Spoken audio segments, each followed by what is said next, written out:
Hello and welcome to the 42nd Everybody Dice podcast, a podcast all about board gaming and anything really that you can play on a tabletop. I am Steve, and what?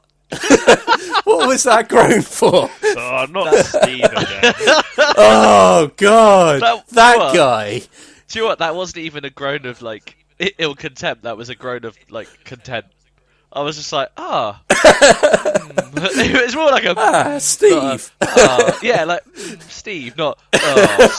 Steve. Steve.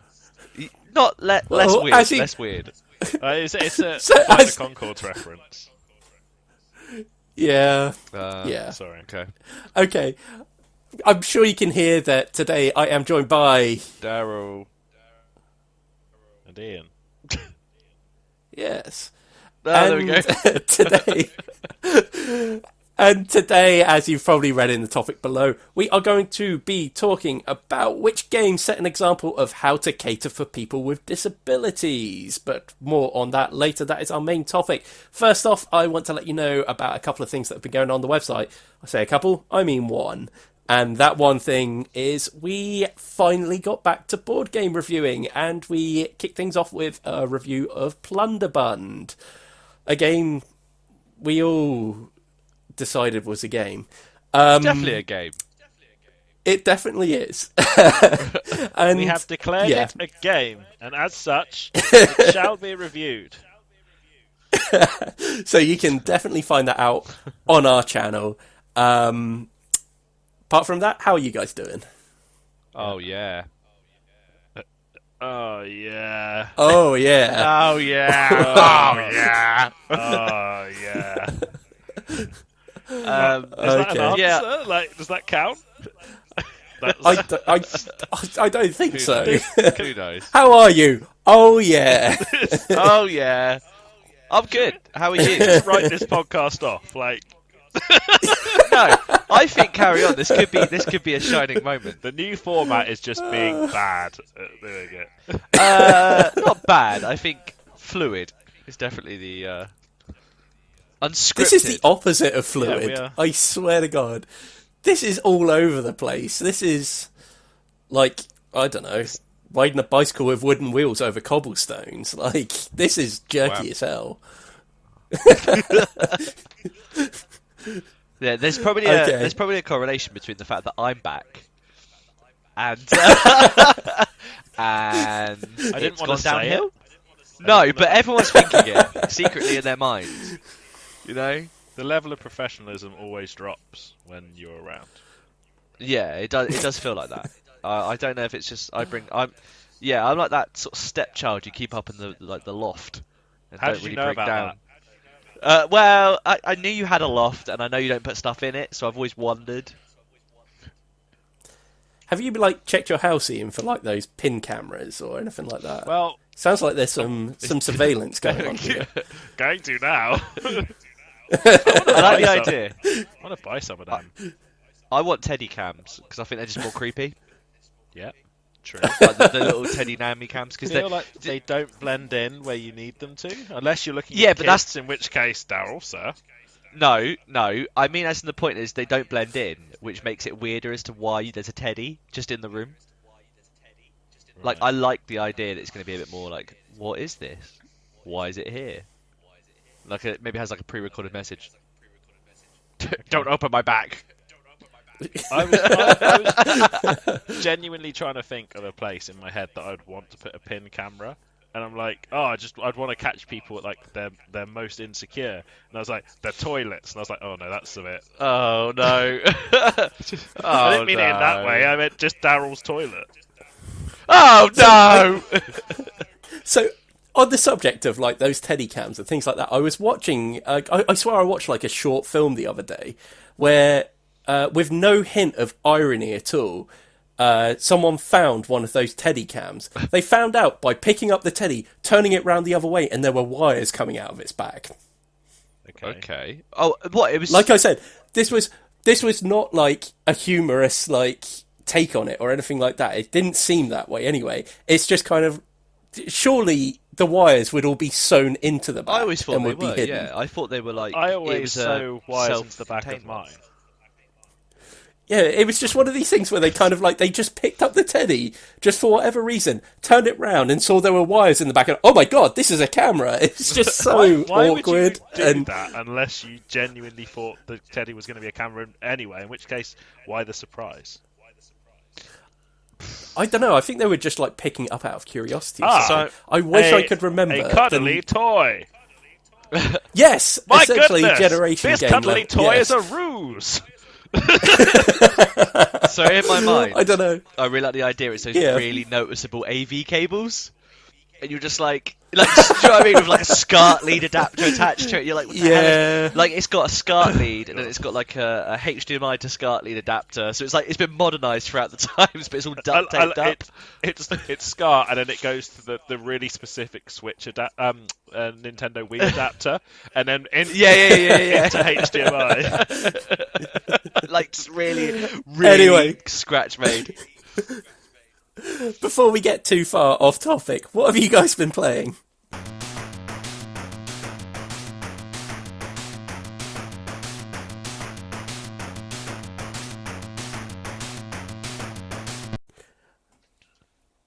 Okay, Ian and Daryl, would you like to tell us a bit about X-Wing, your X-Wing game you've played recently? This is a tale of heroism, and how sometimes the mission comes before the lives of the soldiers that are in the battle. Yeah, I would say that. Okay. I would say, yeah, the many fell, but the mission was the ultimate sacrifice, I guess, for it. So The ultimate sacrifice, very imperial. oh yeah, 100%. Let's just I'll highlight it with the fact that the Emperor and Vader died, but they won. So they got what they wanted. They put considerable damage on a Corellian Corvette, which won them the game, and as such, it was worth it. It's worth sacrificing the best members of the Imperial family, I guess. I think MVPs, my Y-Wings.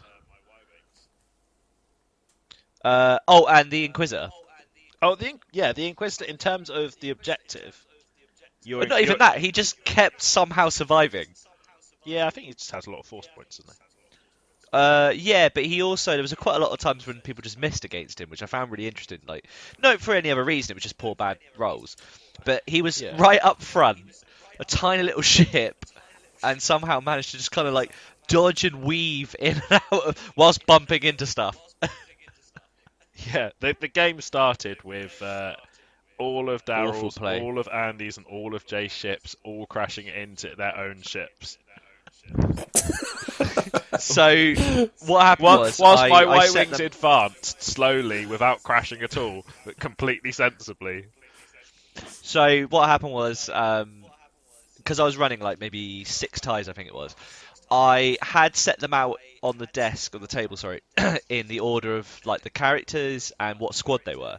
What I hadn't done was set them out on the actual board as said thing, so it didn't correlate with the things. So when I was setting because like, obviously with X-Wing, it kind of goes in like pilot skill, depending on what you are. So lowest skill goes first. I didn't realise that all of my higher ones were going to be crashing into my lower ones because they were moving like next. So I basically started turning them like, oh yeah, this is going to be really cool. I'm going to like, one squadron's going to bank right and the other squadron's going to bank left, and they're going to kind of do this nice little turn and kind of miss each other, whilst the big bombers behind and Darth Vader and the Emperor just kind of skim through the middle like an escort. And then I quickly realised with the pirate skills, and one bumped into another, became another bump. They're all just clustering up. And then for some reason, Andy's coming behind me as well. And I'm like, what are you doing? Like... It was tragic. hilarious. Like the first turn, all of your TIE fighters. So like the first ones like moved forward, and then all the ones behind them swung round and crashed into their sides. And then what's that big Imperial ship called? I forget what it's called. The Devastator. The Devastator crashes into all of them from behind, and then like Yeah. I've got 3 A-wings and 5 Y-wings, and a U-wing, and they're all just slowly advancing in a straight line, sensibly. Like must be looking out their windows, like what is going on? And they look to their left, and there's X-wings crashing into B-wings, and Kylo Ren smashes into one of his support ships. And it's just like, this is madness. So Imagine if that all happened in an actual film. I I'd know. watch that film. The thing is, like, they've changed so they've changed like how some of the stuff has worked as well, which we found was kind of interesting. It sort of slightly affects the turn order, doesn't it? Not a Yeah, lot. there's interesting little aspects as well. So the way it used to be, you pretty much just did you set your dials, do your actions, or sorry, move, then do your actions, then do combat if there was any. So now it's kind of like you do a sort of systems phase, which weirdly comes before movement. So you set your dial. You see, that's the only way I've ever known it, because I've only ever played this edition of Yeah, it. so for you that makes more sense, but for us it was a bit of a weird system. We kind of fudged it a little bit, but it was trying to figure out what ships actually can do system stuff. So a lot of the bigger ships have like abilities. So for instance, mine had reinforce. So you could choose whether to reinforce the front or the rear, which basically adds sort of like an extra defense dice. Because whereas my ship only had, just realised I played that wrong. Where my ship only had no agility, it would have. Okay. You already automatically get one agility, but I would have got two. But I didn't realise I was playing it wrong. But yeah, so essentially it would mean that if someone was firing at the front of you, you would have more dice to defend the front, and it kind of makes sense in a way because you'd push all shields to the front or you'd push all shields to the back depending on what was chasing you. So I like there's some aspects like that. I also like I don't think any of us did it, but coordinate. So you can kind of choose another ship and they will do an action that you can do on your bar. So say it's a boost, you can do a boost, but then you can also nominate another ship to do a boost even if it doesn't have it on there, which I like that. So it's kind of like giving out orders. Smaller ships are kind of drones, if you will. Yeah, there's all different like little comms ones, and then yeah, obviously there's the force and stuff like that. So it was interesting try and learn the new techniques and tactics because obviously we've all pretty much, apart from I would say Jay, probably played the original stuff, haven't we? So Yeah. yeah, I it's think kind of we made the mistake of jumping straight to the deep end and doing like huge battle. 1,000 point on 1,000 point game with big Yeah. ships and stuff like that. And yeah, all of us had like named characters with like missiles and different weapon systems and stuff. All Yeah, the all the had, upgrades like, and- ion turrets and upgraded stuff and astromechs. And yeah, what we should have done is like a little 200 Standard point game 200, yeah. and relearnt the rules, I think. But it was a good game, I think. We decided we're going to go for smaller games now, just for a little bit, just to kind of. I'd before... like to do a big game once we're more comfortable with the rules again, and we know how the big ships work in the new edition. Yeah, and getting them involved and stuff. I think when it takes like 3 people taking their turn before it gets to your turn, sometimes it can be a bit hard to familiarise yourself with new rules and stuff like that. Yeah. So playing like a one-on-one match is probably a better way of learning the rules until you've got it, kind of thing. Yeah. I think you're right. I mean, the game itself was good fun. The rebels scored so many kills. The objective we had in the end, we decided not to use the big ships as big ships, but as like objectives. So it was blow up the opposition's disabled big ship. Basically, was the plan. So Daryl quite effectively screened with his TIE fighters, so we couldn't get through. But it did mean that I think I killed about 7 of your TIE fighters at one. And your Devastator. The problem is with the Devastator. The Devastator is one of those weird things where it's almost like a support ship. It has some impressive like weaponry you can put on it, but it lacks any agility, which is essentially your dodge dice. You can negate that by adding upgrades, but there's not as many upgrades as there used to be for like doing stuff like that. So they've changed the way stuff like stealth generators work and stuff like that. So it's kind of, with the new edition, there's less things to do with that. But I think the idea is to kind of pimp it as more of a support ship, as in giving it abilities that affect units within sort of range 1 or 2, whilst kind of safeguarding it. I, however, chose to put the Emperor, Darth Vader, and Fifth Brother on it. So that's 3 Force users. So it did mean it had some crippling abilities, for anyone in range, but essentially it was just a useless force tank.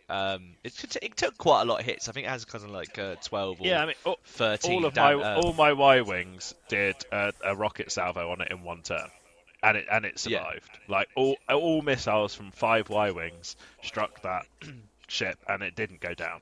So I mean, no, a couple of them rolled really badly, but it was still quite impressive. There was a lot of damage yeah. coming its way. I think the issue was the more advanced fighters were behind all of this. So I had a bomber, a couple of well, I think I had three actually, one bomber and three interceptors. So they were kind of at the back, but because of the whole like carnage to start off with, I had to kind of route them round the corner, and they would have been more of the rear guard, I guess you could say. So once his units had kind of come into mine, me and Andy could have picked them off from behind. But unfortunately, because it's very difficult to run it with 4 people because you've got 4 different people trying to achieve different things. So it's like unless you have a sort of game plan and you discuss what you're doing, it's very much just a kind of I'll go this way, you go this way kind of thing. But somehow the Inquisitor, because it's quite a quick ship and it's shielded, managed to fly through a lot of this and just kind of sit under the big ship.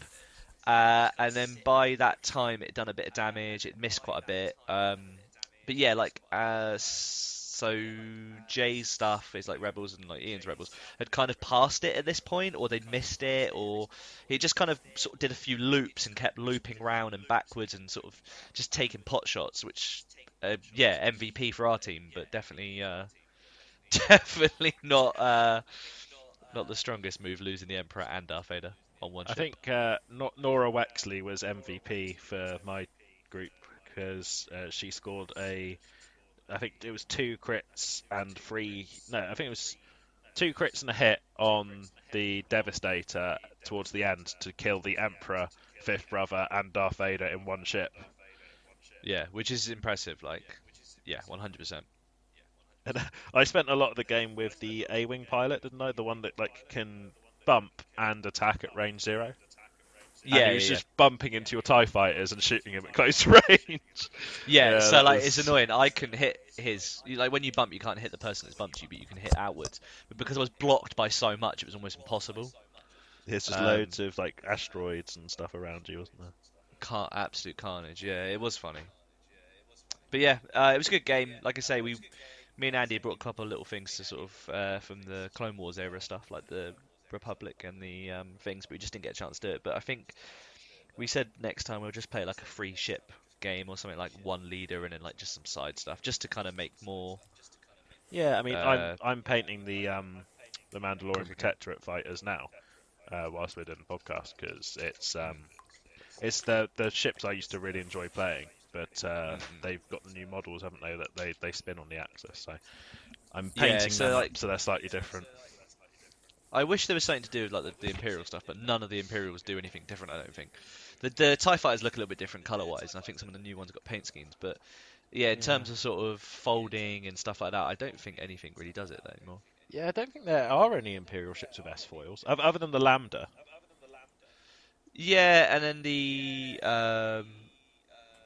Does Andy's Epsilon do it? it does. Yeah, his folds. Yeah. Trying to think though, you've got those little weird TIE strikers, but I don't know if they kind of because they have not TIE strikers. Yeah, TIE strikers. Uh, I can't yeah. remember. It's the ones that are, but I don't know if because they have S foils, but I don't know if they do it or not. So I think they might, hmm. Yeah, I they're mean, not great though. That's the problem. yeah, I mean, obviously the B wings they spin, the cockpit spins, and the S foils go in and out, which I just think is so cool. That is impressive. The B wings are like top tier in terms of how foldable and weird the ship are, and it's cool. Okay, shall we move on? Yeah. Okay, I've got one thing I'll talk about real quickly. I've been playing a little bit of Go. Shut Up and Sit Down actually recently did a review of this, and I thought I'd quite like to get a Go set. It's like, yeah, have you guys ever seen this before? It's like a traditional You Japanese showed game. us with the little like black and white beads, wasn't it? Yes, you've got kind of like black and white stones, and you've got a 19 by 19 grid. Um, And it's one of these games that they say is really simple to learn, but really difficult to master.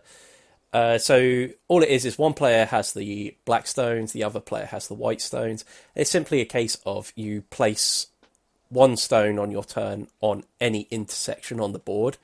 You don't have to obey any rules or anything like that. You just put it on any currently unoccupied intersection. So like I said, it is split up into squares, but you don't claim a square. You claim the intersection where two lines meet. The idea is you're trying to claim territory. So your basic first moves, usually in a game of Go, is claiming the 4 different corners. Then the players start to kind of like corner things off, because the idea is any opposing pieces that are trapped in a spot when you've actually sectioned off an area of the board, they become prisoners, and you get to take them and you get to place them on their side within captured territory at the end of the game to reduce their score. The game basically keeps playing until every inch of the board has been claimed by someone, and then you count all the, I think they're called, the intersections are called liberties, I think, if I remember right, and each liberty is worth 1 point at the end of the game, basically. Okay. So like I said, by placing prisoners into your opponent's free liberties at the end of the game, you're actually reducing their scores. So you do kind of want to capture pieces. The idea is that when one piece is played on the board, let's say a white piece is placed on a certain liberty, it's got 4 free liberties round it. And the black, in order to capture that one, has to fill all the free liberties around it. So by placing one extra white stone next to that white stone, you pretty much make it a hell of a lot harder for the black to actually start surrounding that piece. But it's interesting because it's a really interesting game to watch, because what you start seeing is you have to strike a balance between claiming, like expanding your own territory, whilst also blocking off your opponent from expanding outwards, because most games tend to look as if they finish quite close every time.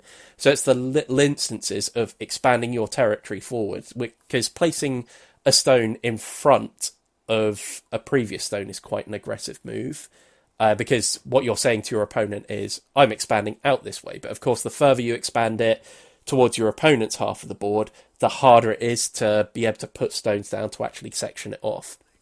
So it's a really interesting game, because usually I think when people say they've played a traditional Japanese game, I think there's 2 that usually come to mind. It's usually Go, and the other one I think is Shogi, which is essentially Japanese chess. Okay. They have kind of like weird, how do you explain the shape of them? It's almost like a solid rectangle, but with a roof at the end of it.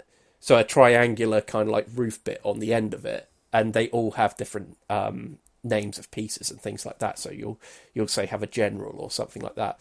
I may be completely wrong with my interpretation of the names there, because I've never played shogi. Because generally I don't really like chess, so I imagine I won't enjoy that quite as much. But Go is a really simple game to play, but man, being able to get good at Go is incredibly hard. Like, I've only played 1 or 2 games of it on my little set that I bought. It's not a big fancy wooden set. Some of them you can get a really kind of like really nice big wooden chunks kind of thing, and the stones are all like made of nice kind of like almost like marble like material and stuff like that. You can get some really nice sets, but I feel like my Crocodile board is my big purchase. Yeah. In terms of those big carpentry kind of marvels and stuff. So I just thought a little cheap Go set, and I can take it wherever I go. So yeah, that's been my little thing that I've really played. I haven't had a chance to play much more, but I believe, Daryl, you would now like to talk about 5 Minute Mystery. I would. So I backed this Kickstarter a little while back. Actually, God, it seems like ages now.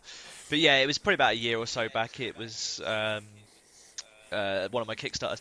I had a go on 5 Minute Dungeon, and I really enjoyed the concept of it. And I know they've done a 5 Minute Marvel game as well. I've not played that, but I assume it runs quite similar. Anyway, 5 Minute Mystery looked really interesting because it had this kind of like physical codex type system. So you have this like actual plastic codex which has like about 5 different sort of sliders on it, and each one has like a set of shapes, mostly like triangles, circles, squares, like crosses and stuff like that.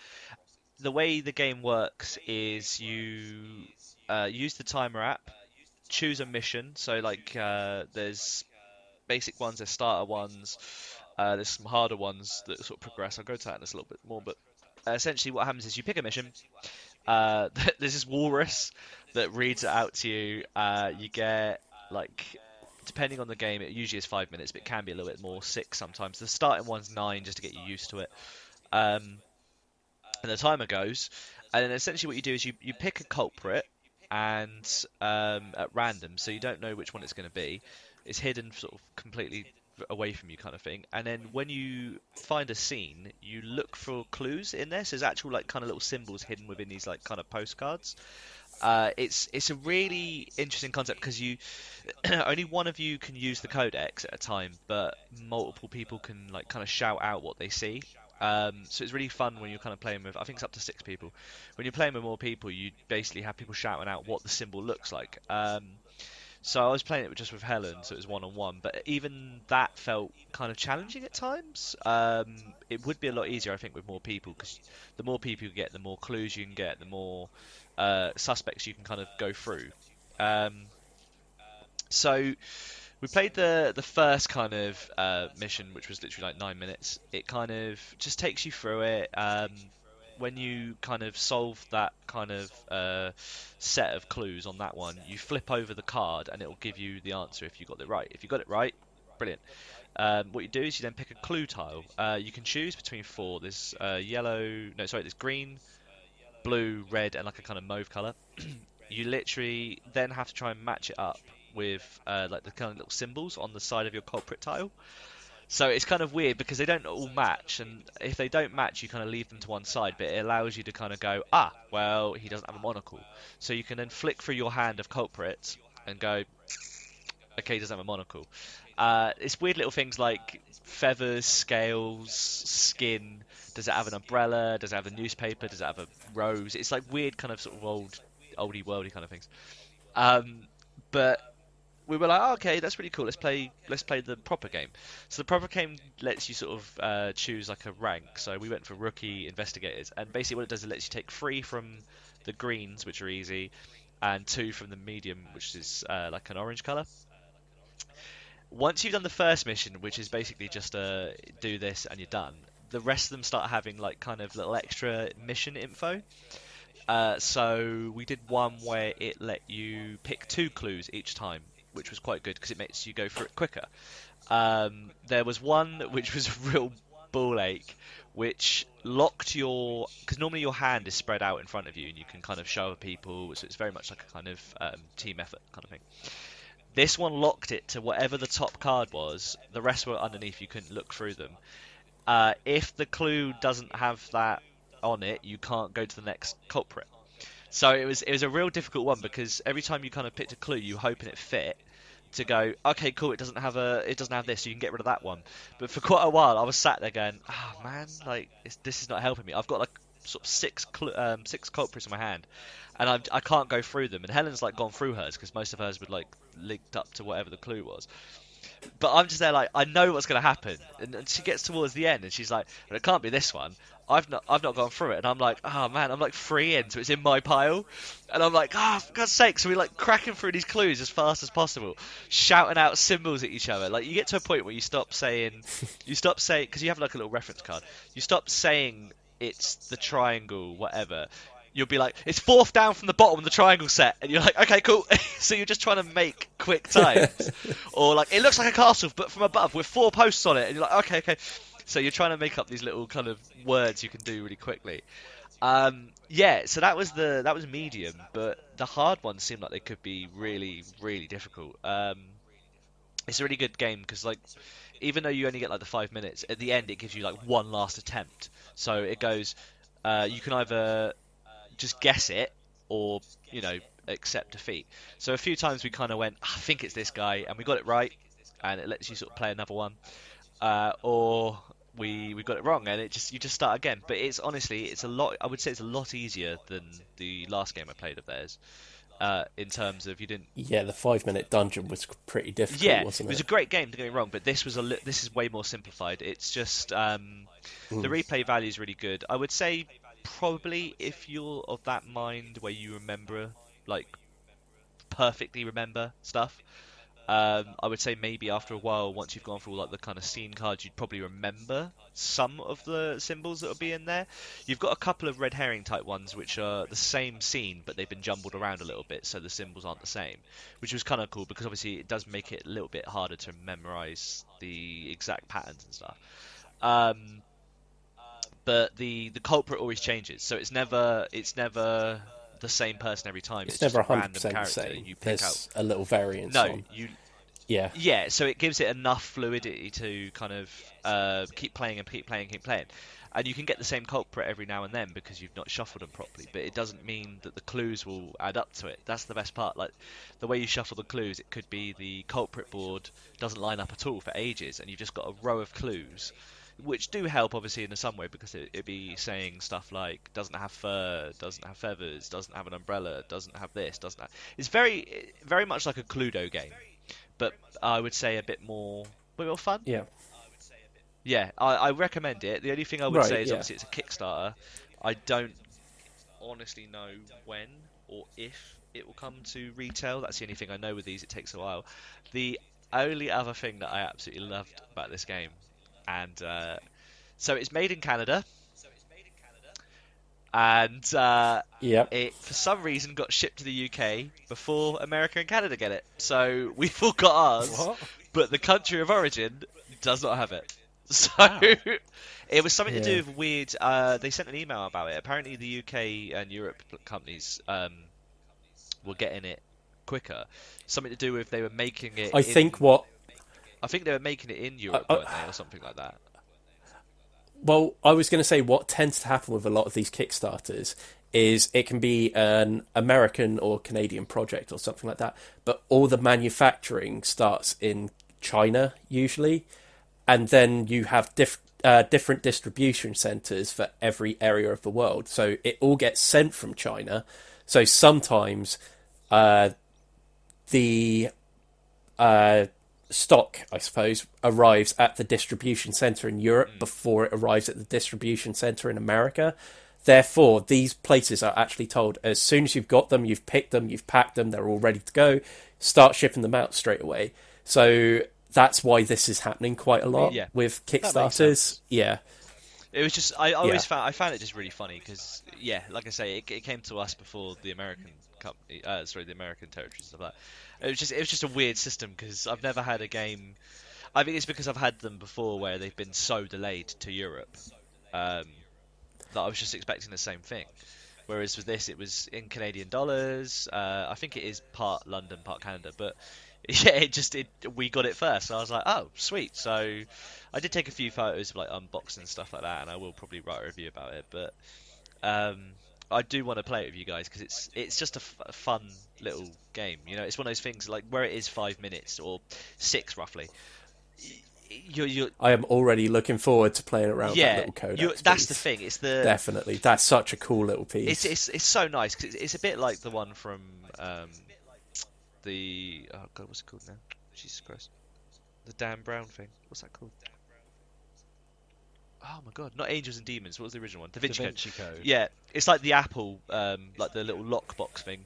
Similar sort of proportions, but it's just nice because they click into place. I imagine they will wear out after a while because you spin them quite a bit. But yeah, when you turn them, they kind of that's a nice satisfying as they clunk into place and sit on the top row. Yeah, I'd like to play it with a few more people because I feel like the clue breaking would be a lot quicker, especially for some of the more advanced levels to it. I did purchase the top end game version rather than the basic one. It came with a few more things. Mm. Just it had like extra culprits that were community based, and it had a few like extra special scenarios, and I think there was more scenes and some new case files. And also, it's got like, because it's the Mastermind Edition, there's a different version of playing the game, so like ultra challenging. I don't think I'll ever get there, but it would be nice just to have this kind of like death mode, almost like hardcore mode you get in games, kind of thing. Yeah. All right. Shall we move on? Ian, would you like to talk about Wings of Glory? Briefly, I've not played it. Oh, okay. I'll fill it in. For I've got it him. on my I'll list fill of it, I'll things fill to in the play. information Yeah. as he talks. Well, Sure. Daryl has played it, so I I haven't. know Yes. we've all bought into the World War Two sets. Not yet. I will be getting a couple. What do you mean not yet? I haven't had a chance. I'm. The only problem is I found at the moment World War Two hasn't got there's barely any stock anywhere of planes. It's literally like it's slim pickings. I know a lot of stuff's coming out of America at the moment, and it's like you can import it in, but it's for some reason it's always been, when we were talking to the Peter in Toyman, he was saying that it's very difficult sometimes to get stock, and when it comes in, a lot of people just buy it up even if it's not the stuff they want.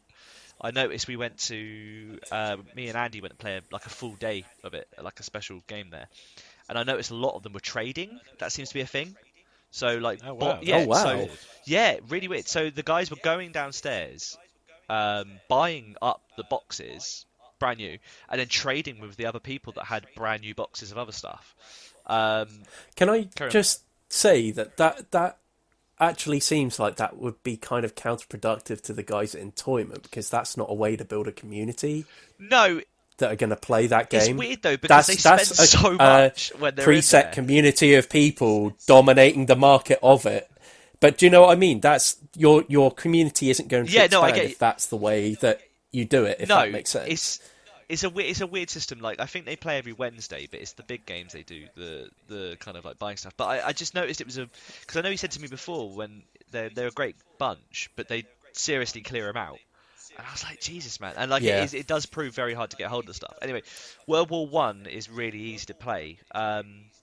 Apparently World War That's what I've Yeah. played the World War One. apparently one a World fair War bit. Two isn't as well loved It's got like as the other fuel one. and stuff, isn't it? Yeah, I think it's because there's more advanced modes to it. I know with the World War One, there's three actions you choose, so like maneuvers wise. I believe with the World War Two, it's only two. So I think it's probably going to be quicker games, especially with the whole fuel thing.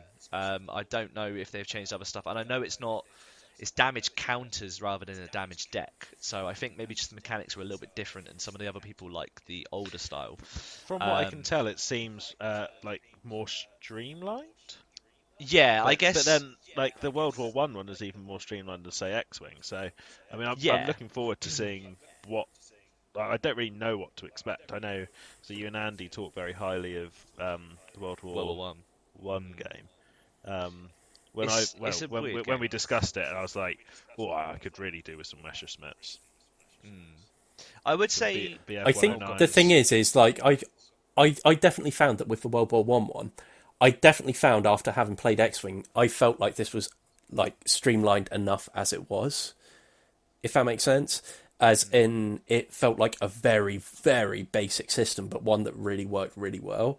So I Yeah. don't know how stripping it back even further is necessarily going to like. There's obviously going to be a point where the game doesn't feel like it has enough teeth to it Yeah. if it's streamlined back too I much. think. I mean, that's how I felt about tanks. I mean, don't get me wrong. enjoy Tanks, I've though. not But then played the Tanks World War was Two again- one. I'm making Yeah. assumptions here. Yeah, I'm only Tanks going was based fun, on. but it did feel Yeah. like it was a bit too streamlined. But I guess then that was the prelude to. Flames of War. Yeah, Flames of War and Team Yankee and stuff like that, which makes Yeah. sense.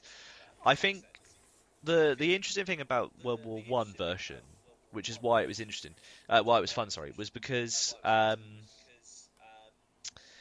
you had all the aspects of like kind of crits with X-Wing, where like you'd pull a crit card and it would do something like pilot damage or blah blah blah blah. With this, it was more of a there were pilots, and you could put pilots in, and pilots did give perks, but no one really ever used them like that, and no one really ever used elevation in games. But I actually really like the elevation aspect because you had to really work for your elevation. It wasn't just a case of you go up, you go down. There was all these different rules that went through it, so it actually worked. There was a page in the book that based it all on, I assume, actual real world stuff, because a lot of the facts coming off the cards seem to be off real people. They're real pilots. It comes with like kill scores when they're active, stuff like that. Um, so it did this whole thing with elevation, which was kind of interesting, where it depending on the model of the engine was how long it took you and how many elevation counters you had to pick in order to be able to raise up one or two. And certain planes did it quicker. Smaller planes were much more advanced. Heavier planes were a lot slower, and it just added this element of kind of tactical, I don't know, like advancement to it because you you could kind of if you knew someone was stockpiling tokens, you knew what was going to happen. They were either going above or they were going below you. Sorry, above you rather than below you. And it was kind of an interesting thing because you either had to do the same or know that eventually they would completely get so far out away from you that you wouldn't actually be able to shoot them. So you could always shoot one up and one down, but if they got two above you, you couldn't do anything. So it was very much. It happened to me a few times because I played it with Matt. We shot up. I shot up as fast as possible because my plane was a bit faster.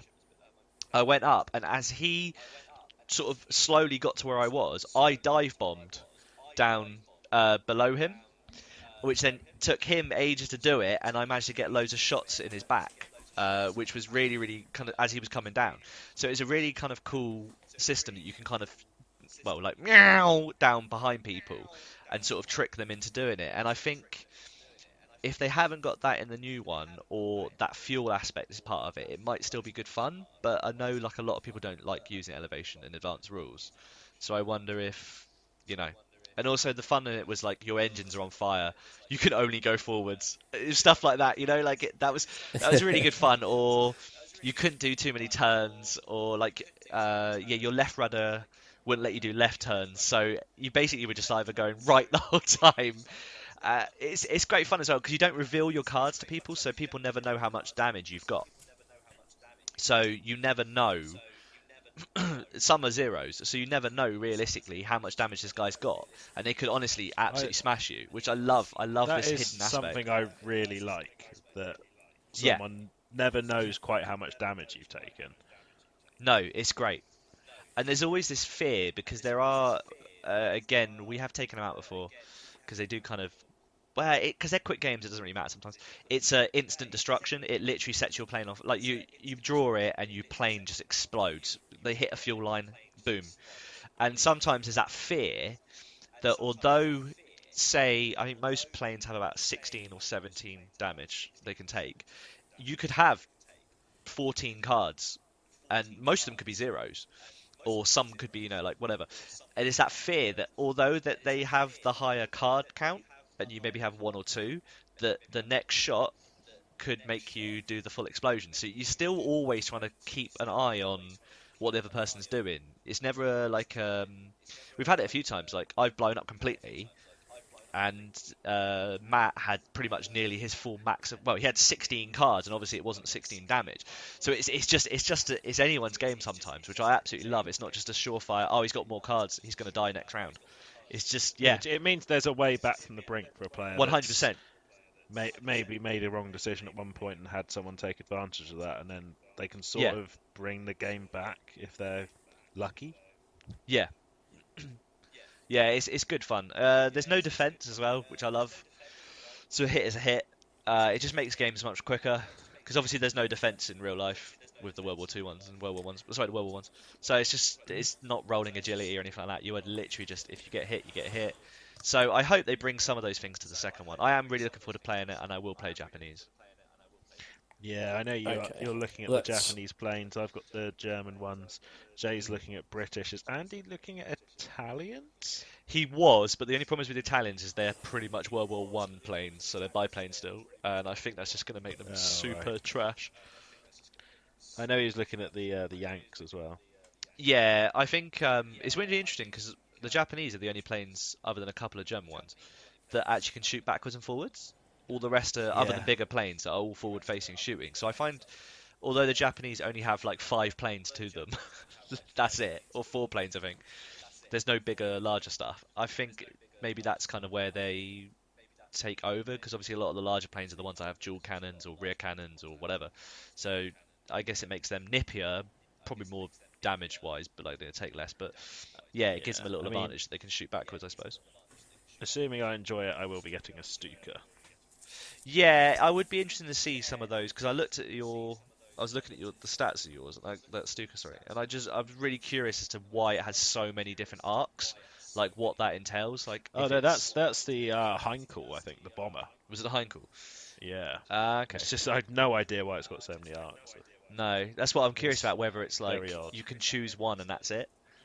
But we'll see. We'll see. We'll get on it. We'll play it. Okay, shall we head on with this? I think we've been talking a while already. Yeah, yeah. Uh, I'm very going to briefly mention before we move on to the news a little more about Journal 29 because it's an interesting little book game. I'm not going to give anything away, don't worry. But last time I kind of like mentioned that I'd had kind of a bit of a flick through the book. I think, Ian, you mentioned that you thought it was riddle based, but Yeah. it's not. It's not at all. Essentially, what this is the puzzles that you get. You're literally given a page with a little piece of information on. You're given no clue as to what to do with it. You kind of have to work it out for yourself. So sometimes there might be a pattern on the page and you recognize it as a kind of puzzle or something like that. Or the little bit of information actually requires you to, say, go on the internet and do a little bit of research to actually find out what it actually means. So you can kind of find out most things over Google. Some stuff does require you to have a little bit of knowledge in order to figure out exactly what this thing is. Sometimes you have to think outside the box, but they try to keep it as broad as possible. So in other words, linked to things that most people will probably know. And when it's not, it tends to give the clues for you to be able to write into the internet in order to solve. For example, there was a point, and again, this isn't really spoiling anything, but there was a point where I had to use an Arnold cipher, if you know what that is. I won't explain it too much, because if I start explaining it, I'll give away the puzzle. But you do have to figure out, like I said, from taking little bits of the information that you are given and typing it onto the internet, I managed to find out what the hell an Arnold cipher is and exactly how to use it. So yeah, there's lots of little things like that. The puzzles are very different from one another. Some may more be easily recognizable to people if they're, say, very perceptive. So some of them actually revolve around seeing something on the page, say. So yeah, there's loads of various different elements to this. There's been one or two puzzles that have made me feel very clever when I've gotten them. Like I said, the puzzles are very varied, and there's a lot in this. If you're certainly one of these people that likes looking at a page for an hour and a half, struggling to see anything at all, and then suddenly getting it, then this, well, could be for you. I think, Daryl, you've already ordered a copy of it, haven't you? Yeah, it's starting to annoy me. Please don't.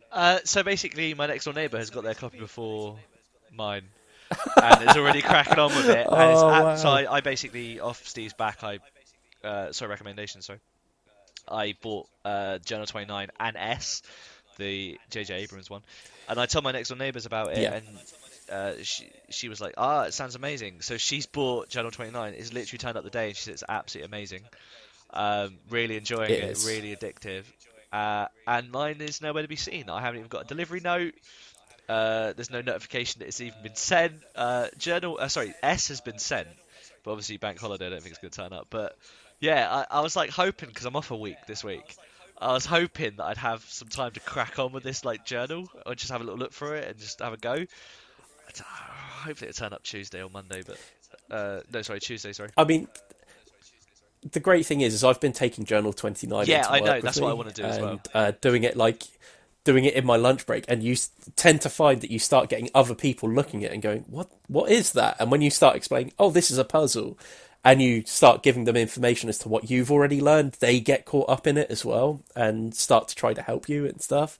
It's just one of those things that I think piques a lot of people's curiosity. But Oddly social, it's even though it's a really single player game. well, I think some people do play it. Like from a lot of the reviews I've read, people tend to play it in couples and stuff like I that, guess that makes sense. and have literally been saying that they have been finding that there are certain puzzles that one of them tends to solve, and there are others that the other person tends to solve quite easily because they think on two different wavelengths, and it makes it easier for them to solve the puzzles as a pair. So, yeah, it's quite an interesting way of thinking about it. I mean, if you're not very confident in your abilities as well, there are help pages which are moderated, and the idea is that you're not allowed to give the answers on the page, you're just allowed to give hints, but the hints you have to be quite careful with as to not give too much away as well. So there's kind of a community built around helping one another solve the puzzles should you ever find yourself stuck, which is kind of cool as well. Right. Would you like to move on to some news? I like news.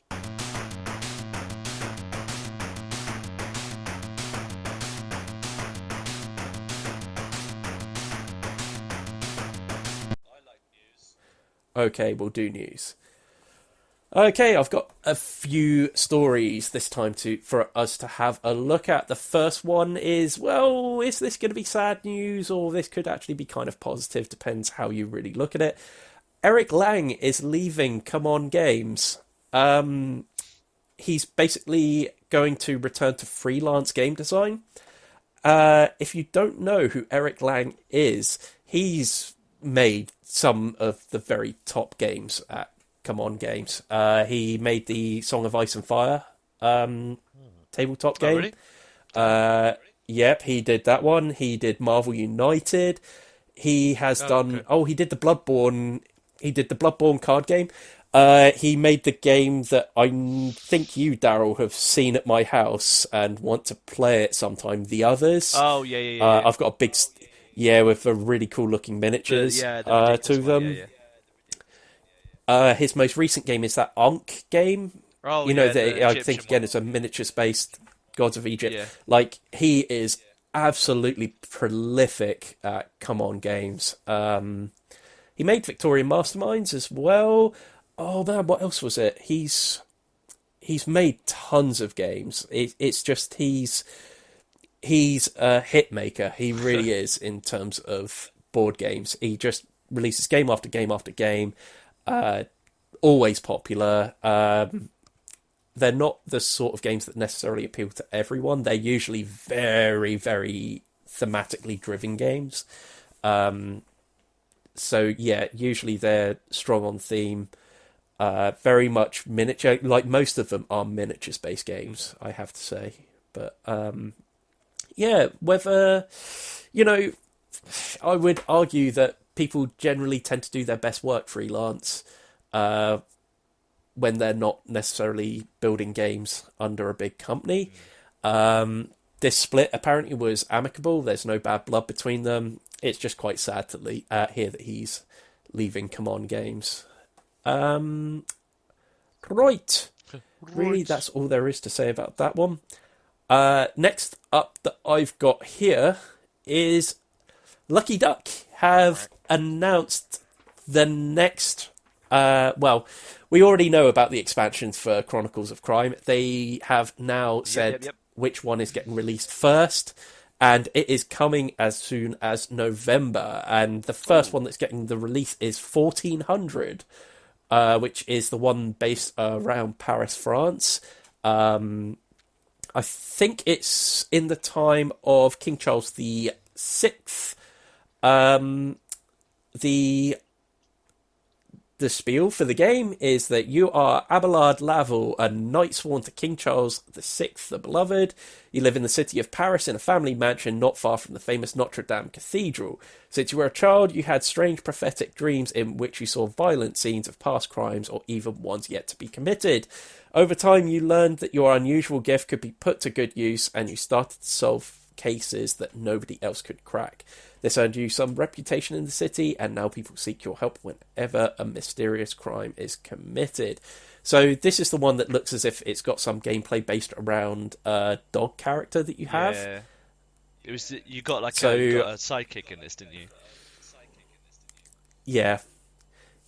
So this was originally announced on Kickstarter in 3 different packs. I know there was like a cyberpunky kind of futuristic it was one. the Millennium series. They were going to do. It was like 1400s, 1900s, and cyberpunk. That was it, yeah. 2400s. But I remember, wasn't there supposed to be some sort of narrative that ran through all 3 of them, like a one story that kind of continue on throughout the years and stuff? I was really interested about that. Yeah, there was supposed to be like a linking arc. Yeah, one, like wasn't there? That I sort of- imagine it's you going to could be do, like, families. the 1400s one, and then. I mean, that's Yeah. that you'd think, wouldn't you? But I don't know. It's interesting. I'm looking forward to seeing how that works. I do love Chronicles of Crime. I can't see anything in here. All 3 games are standalone, but will offer connecting narrative threads for players to unravel. That's quite cool. So there is going to be a link between the 3 games in some description. But it sounds like they're all going to have, much like they've done with the original expansions for Chronicles of Crime, it sounds like each one of these are going to have different gameplay mechanics to them. So this one in particular has, I think, vision cards that are supposed to help you, I think, and I think it also makes the use of family members that you can go to. Like I said, you've got your dog that can be used in various ways. But yeah, it sounds like what is it? It says you can ask your uncle, a monk who has a wealth of knowledge about written text, your sister, a merchant who knows something about almost any object you'll find, or even your brother, a king spy.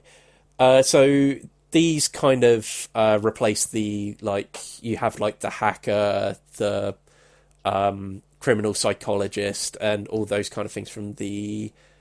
They were only in the first Chronicles of Crime game, I think. Yeah. You didn't really have... Did you have that in the Noir? Yeah, you had abilities in the Noir. Redview ones? You had that. Because you Yeah. had abilities in Noir, and then you had dice rolls in the Kids on Bike one. Yeah, so you didn't really have contacts as such, so it looks like they're bringing that back with this expansion at least. But like I say, the fate cards, I don't quite know how they're going to work. We'll just have to see. But yeah, sounds very cool. I think this is one that I think all 3 of us are probably going to be quite excited for. Yeah. Okay. Lucky Duck have just... Whilst I'm on the page as well, because Lucky Duck have actually announced a number of games. They've also announced a game called The Court of Miracles, which is something... It's to do with leading a guild of beggars, plot, use trickery and opportunism to build your renown and take over the old 16th century Paris. So a real big French connection here between the games. And one last thing, they've actually announced an expansion to It's a Wonderful World as well. So I don't know too much about that game. But anyway, just to keep things all Lucky Duck related there, that is it.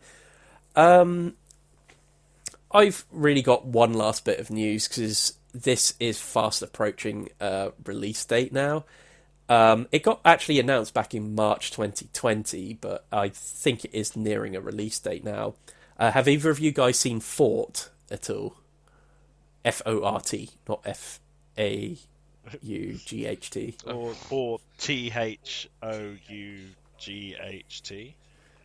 Wow. Yeah, but No. Fort, as in building a fort. No, I'm thinking of something else.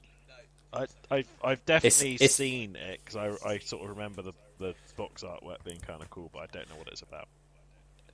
It is very, very cool, the artwork, because if you've been following games like Root and stuff like that, you will recognise Carl Ferrin's artwork anywhere. So yeah, this is the next game that Leader Games, who originally did Root, have announced. This one isn't actually being made by the designer of Root. This is a separate game, but like I said, it's got Carl Ferrin's artwork all over it. It looks amazing. Essentially, it is a card drafting game, but it's kind of a card drafting game with a bit of a difference from what I've seen of this being played. Whatever cards you choose not to play on your turn out of your cards that you have, other players can then draft your unused cards. So you kind of have this whole thing of, if I want to, it's not a case of I'm going to save this for later, because if you have a card that you're going to save for the ideal time, chances are someone's probably going to take it off you before you can use it. It's interesting because the kids all have these really wonderful abilities to them. Like, some may provide you with pizza so you can work on your fort for longer, whereas others have more direct abilities that will more lead to building and stuff like that. Yeah, lots of really cool stuff that I really like the look of, and I'm tremendously excited about this game, and it's probably going to be another one of these that is going to hit the shelves and disappear very quickly, and be quite hard to get hold of for a little while. Yep. Again, the pieces in this look amazing. There's these little hexagonal pieces that you use to actually keep track of everything. So it looks like actually pizza is used to... Oh, God. It almost looks like it's used to provide your kids with energy to be able to do stuff. And then you have slots that say stuff as well. So obviously you're building up, I suppose, like probably resources to be able to actually build your fort.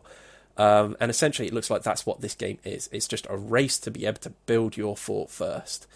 Looks very cool. It looks like it's going to be one of those kind of meme games, because you're very much always going to have to keep your eye on everyone else's play state and be taking things from other people. So there's going to be a lot of bad blood between people, I imagine, over the course of a game of this. A lot of, oh, well, screw you. You've just taken my blah, blah, blah that I was going to use later. There's going to be a lot of that in this game, a lot of arguing around the table. I think it looks like a hell of a lot of fun, and I'm really looking forward to playing this. Yeah. It's definitely one that I noticed.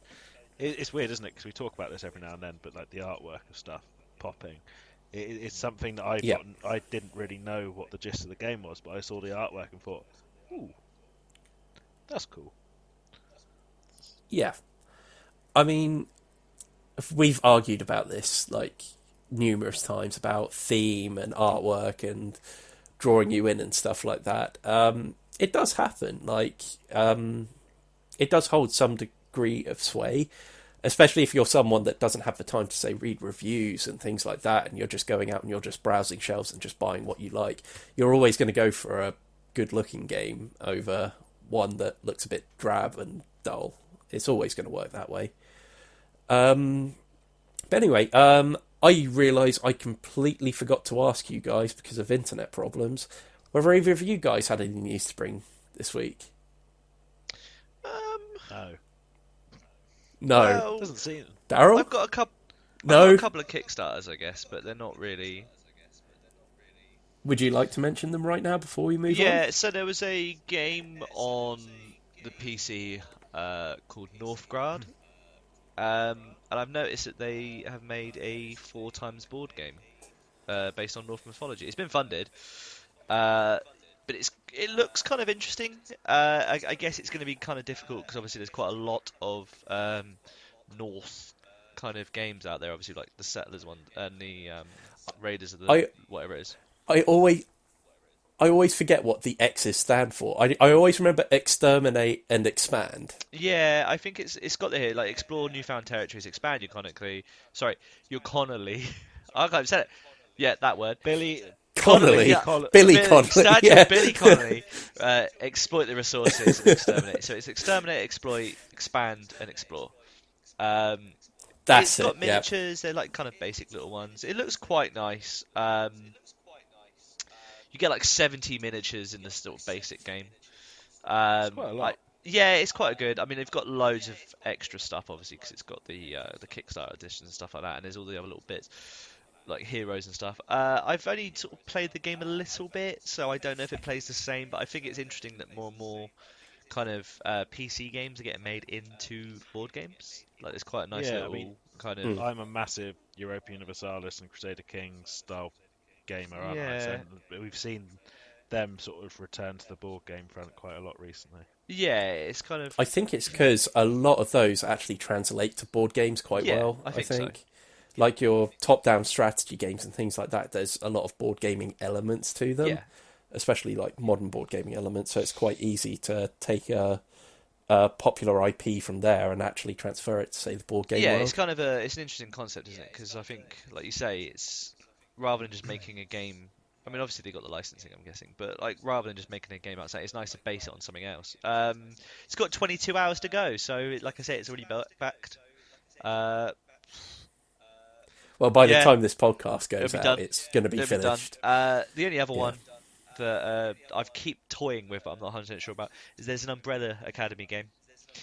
I keep seeing that on Kickstarter. Yeah, Yeah, it keeps popping up. Again, it's been funded. It's got about 4 days left, so free probably by the time. No, whenever this goes out, there'll be one. Yeah, it's funded. It's a card game. Okay. It looks really cool, but it's using the original artwork from like the actual comic books instead. Yeah, it's like $25, which is quite cheap considering. There are some.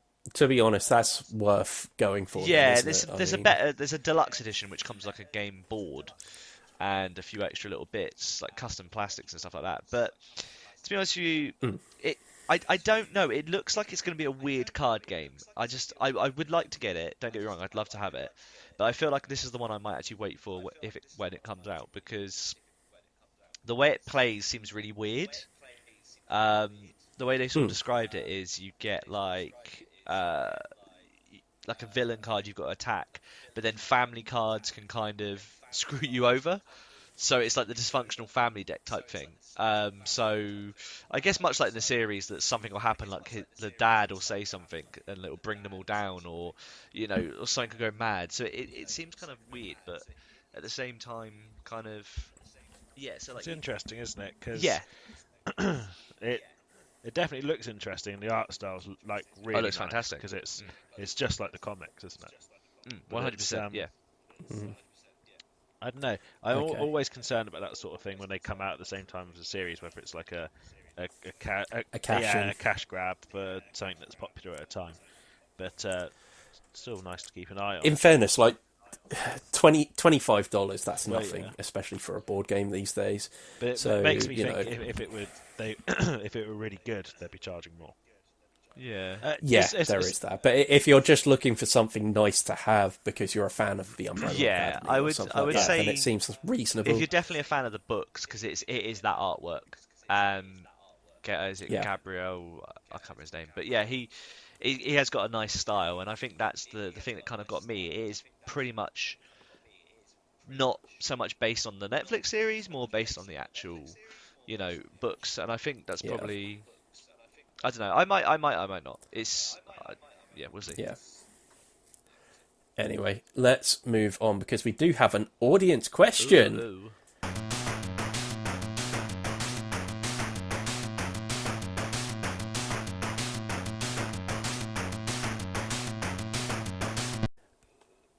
Yeah, and this one comes from Derek Gift. Thank you very much for your question. And he has asked us, which celebrity would you most like to play a board game with? Huh. Do you know what? I'm going to go for the real obvious one here. And I'm going to say I would actually quite like to play a board game with Will Wheaton. Seeing as he already does the whole board game thing. He's very knowledgeable about board games. I was thinking exactly the same thing, but I didn't want to do the boring, no offense, obvious answer, yeah. But I mean, it's just that he's got an obvious passion for board gaming. Absolutely. So I imagine he would be a great person to sit down and actually play board I would games like with. to play a tabletop RPG with Dwayne The Rock Johnson. Nice. Oh god, that would be pretty cool. I'd just like to see who That he would. would like pick, what his character would be. Yeah. I think for me, it would be Henry Cavill, the king of nerds. Oh, that is a great shout. Yeah. Because I think Henry Cavill. Yeah, I think miniature game. I think it because I mean I've already seen him painting. You've already seen him like painting. Was it Warhammer? I'm not fighting against his custodes. No, but I I don't imagine have time for that. I imagine it'd be fun to play against I think I'd quite him. like to play a social deduction game with Will Arnett. Huh? Yeah, that'd be kind of fun. That'd be very fun. Sorry, man, I actually. think you cut out a bit there on my end. Or I'm Putting cutting on the out. different voices and stuff. Oh, it'd be really fun for him putting on the voices Yeah. and stuff. I think it'd be quite good fun for that. I'd like to Yeah. play Queen Elizabeth II at like something like Risk or like a What a strategy war game? was- Twilight Imperium. I was really hoping you were more going to say Decrypto or something like that. Just trying desperately to actually like talk on a level that she'd understand and get her to understand words you're trying to say. And Decrypto would be quite funny. Oh man. I feel like that's like there's a lot of games I'd like to play from people with very different walks of life to me. But then there's some games that I just want to play with interesting people. Yeah, So, I don't yeah, know. definitely. Yeah, it's one of those things. Like it's a little hard to answer. Like I'd like to play tanks objectively. With Wow, Jesus. that's incredible. I think that's our winner there. X-wing with Mark I Hamill. That'd be quite good fun. That'd be very good fun, actually. Yeah. Or actually, no, I'd Yeah. prefer to play I Imperial. really didn't want that to end with I want to play tanks with Erwin Rommel. No. Do you know what? Or Memoir 44 or God. something like that. I think God. Mark Hamill would be really good fun for playing as the Imperial character on Imperial Assault. I think he'd put real effort into like doing the voices and just kind of making it more. He'd be a great dungeon master, I reckon. Yeah, that's probably a good shout. Like he'd be Yeah. really fun for like Yeah. like a Star Wars Star Wars RPG, like him just doing all the voices and stuff. I think that'd be absolute superb. Yeah, it really would be. Right. Shall we move on to our big topic? Boog.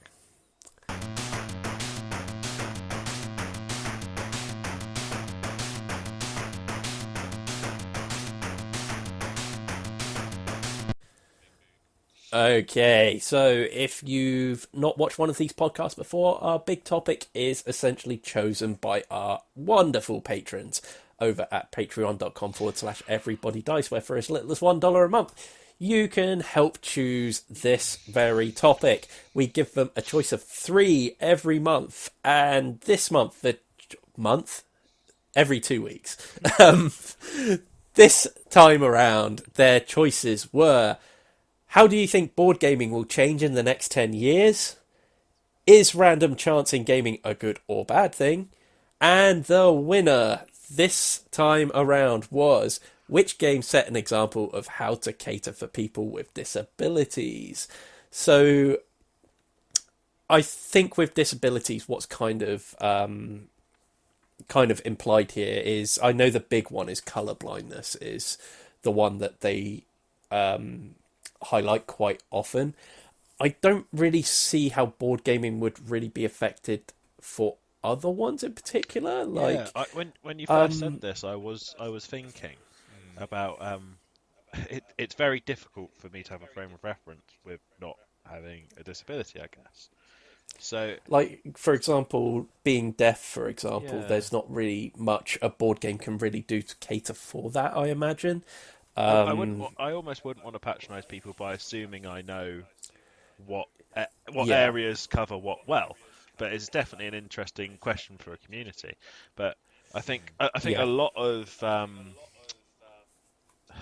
like mental disabilities are covered really well by the sense of community that a lot of games share, whether it be Yeah. local or online communities. So I think that's not a specific board game in general, like games that cater for colour blindness, but it is worth noting that the community as a whole tends to be very supportive of people with disabilities in general. So it is a nice community to be part of with stuff like that in mind. Yeah. But I know that is definitely when you've started seeing this, especially with board game reviewers these days, a lot of the time when they're reviewing a game, color blindness is one that comes up a hell of a lot. It's something that I think a lot of board game creators have become very aware of recently.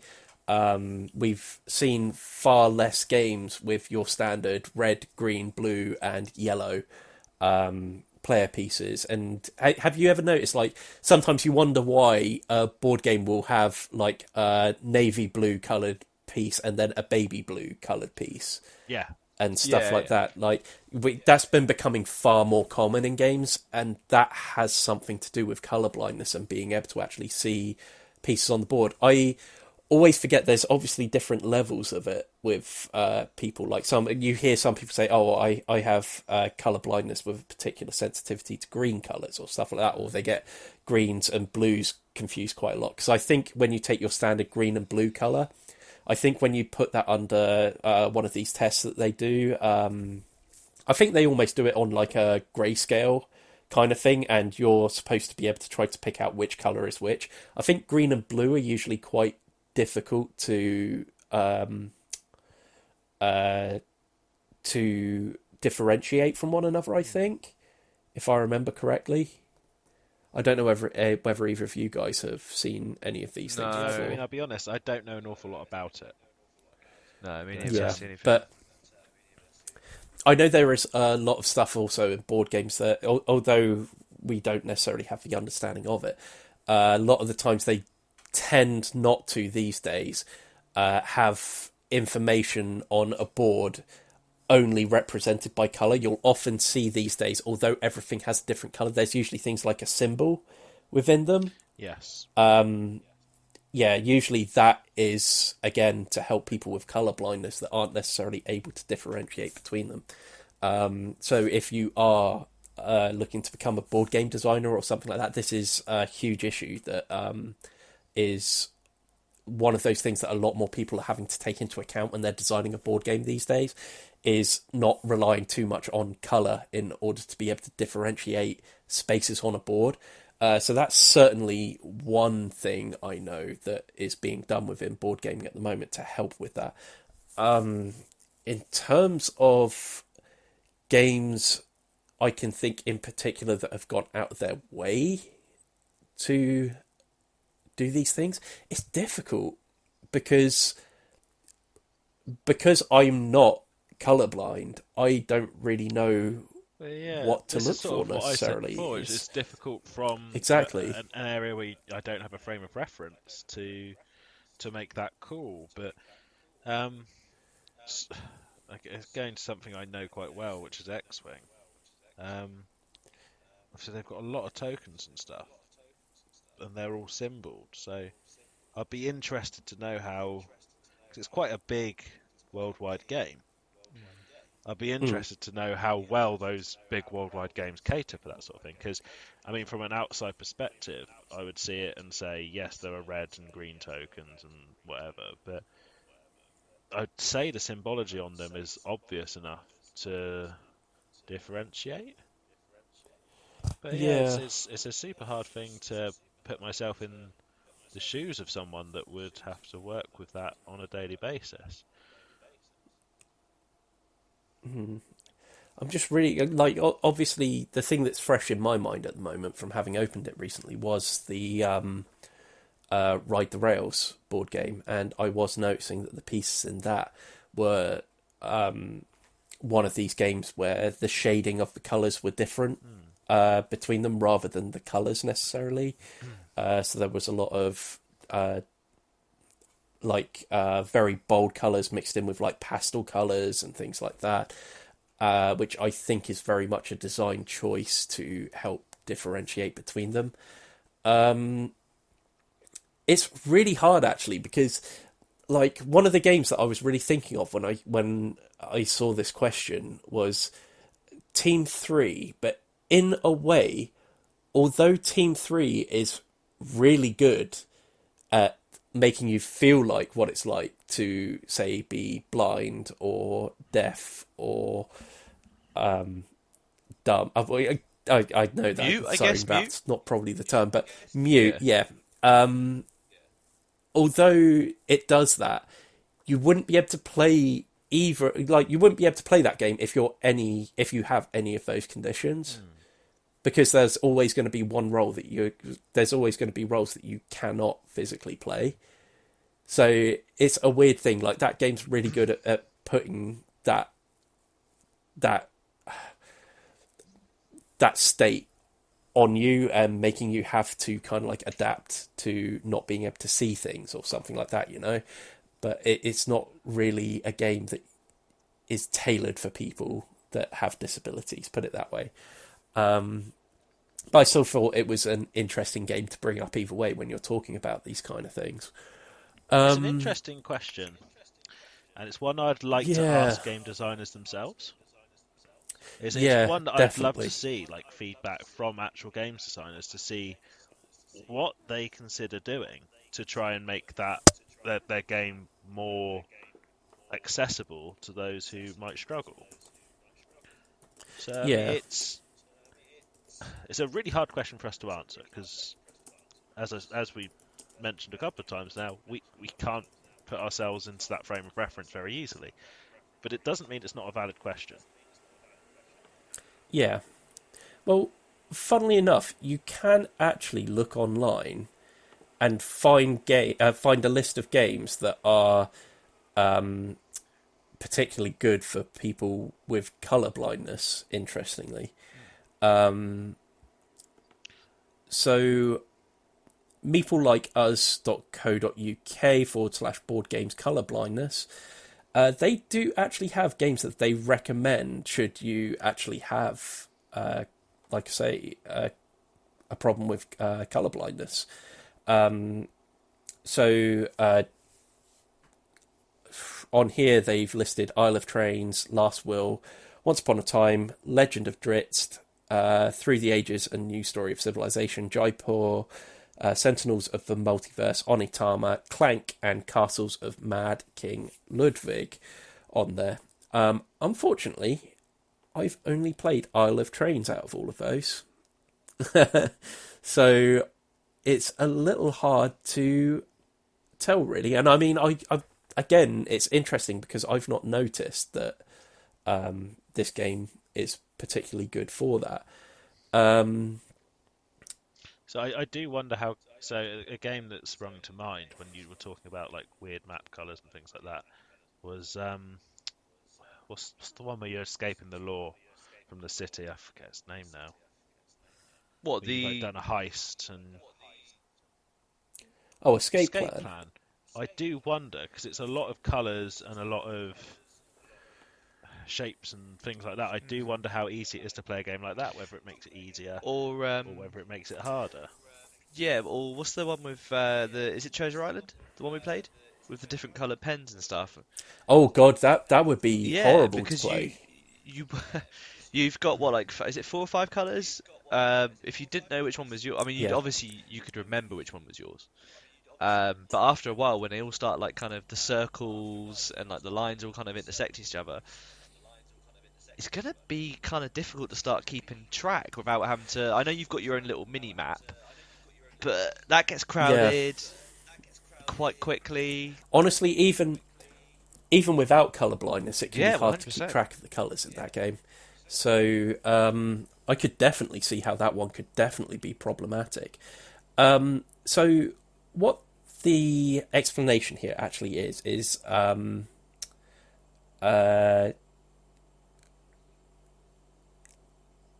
it says that something about it not necessarily being fully representative of complexities associated with monochromy, protanopia, deuteranopia, and tritanopia, and then it just kind of ends. That's kind of like that explanation of what this is, and it's a load of stuff that I don't really understand, if I'm perfectly honest with you. So I'm not going to try to explain that myself. But it certainly looks like there's a whole lot more to this that we're just not going to be able to answer on here without looking very, very ignorant. I think the best thing for us to do here is to link the link you've got, which shows the best games. Yes. and I shall definitely do that in the comments down below. So by all means, it does have links actually from the page to other things that are probably going to be a hell of a lot more informative than we could be. But yeah, it looks like there's different grades of colour blindness from what I can see on here, and that very much relates to this list that they've actually put on there. So by all means, I will put a link with the full information in the comments down below. But yeah, I mean, it's hard because I would certainly say moving away from colour blindness and things like that, there are very few games I see that are, say, catered to people that are blind, for example. It's very rare you ever see, like, embossed boards and things like that, where they will have things that you, say, a blind person would be able to feel around and actually start to familiarise themselves with the board, I suppose. It's something you really don't see at all, and I wonder whether that is very much because of the fact that board games tend to have a lot of pieces that are separated from the board, if that makes sense. So it's quite a hard. I think it's quite a hard hobby to get into in general. I'd be really interested to hear in the comments actually if you are blind and have an interest in it. I'd like to know how easy it'd be to play something like One Night Werewolf when you're using the app where it reads out what people need to be doing. If there was a version of that would allow you to like explain the character roles afterwards and reveal. Yeah. I don't know. I wonder whether that would be something that would be, or maybe that's too complex to. Yeah, again, hard, but there must be something out there, and I'd love to see developers starting to make stuff that was more appropriate or more accepting of some people's disabilities. It would bring the community together, I think. Yeah, definitely. I mean, it seems a shame that board gaming is one of those things where it seems like it is quite easy to exclude people, like unintentionally, but unintentionally exclude people that do have certain disabilities and things like that, because you don't see a hell of a lot of solutions to these things. Because again, even with the app in One Night Werewolf, it's still very much relying on you being able to see information on the board, say when you're flipping over the tiles and things like that. Sure. So it still wouldn't necessarily. There's no real easy solution there, really. I mean, the only thing I can really think of is that if on the backs of the cards, say you had some braille or something like that, but then the problem is that people that can read braille through sight and things like that are familiar with it, they'd be able to tell what all the different tiles are, I suppose, just by looking at them. So it still has its own problems, you know. Yeah. Anyway, I feel like we'll dig ourselves down a hole that we won't be able to climb out of if we dwell on this probably too much. I don't know whether you guys agree. Yeah, probably. I know what you mean. I feel like we are not the best people to ask. This has been a few. We're not. There's been a few questions where we've had to go. I don't think we have any concept of what we're talking about. Yeah, but I point, think though. it's definitely still important with this topic to come up. It's still important to prove out that there is a degree of It'd be there is immature of us to not accept that it's a problem. Yeah, I mean, we don't need deep knowledge of how these games are designed and stuff to see that there are elements of games where certain people will not be able to play them because of problems that are affecting them. I would really like, and if we have a listener that does have if we have a listener, if there is a listener out there, if you know more about it than us, single listener, can you hear me? But no, I mean, what I mean is, like, if there is someone out there that is affected by this, I think it'd be interesting to know. Like, let us know. Yeah, we'd love to hear from you in the comments down below on YouTube. Let us know just please. How uninformed and unintelligent we are. There's no doubt we are. I think the what I was going to sum up saying is you can see that there is one thing in particular at the moment that they seem to be focusing on, which is this colour blindness thing at the moment. But the problem runs a bit deeper than that, and you don't necessarily see a lot of board games out there that will be suitable for people with other afflictions, I suppose is the way to put it, really. I think that's probably the safest way we could probably finish this podcast, I think.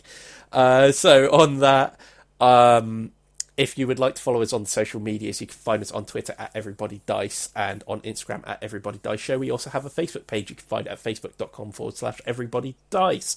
We also run a Patreon account that we mentioned earlier at patreon.com/EverybodyDice. And on there, for as little as $1 a month, you can actually help choose the topic for our podcast, as well as choosing which games we review every month. We've just kind of started getting back into reviewing games. Do you want information from the completely uninformed about a topic we have no idea about? Pay us money and we will badly answer those questions for you. Thanks, Ian. What a good infomercial. Where was I? He broke his concentration. A thumbs up, subscribe, and please do share this with your friends. And I think that's about it. I think there should be some videos on screen somewhere around here right now. Please do check those out if you've enjoyed this podcast and see more of our stuff. And that's about it for this one. We'll see you next time. Bye. Goodbye.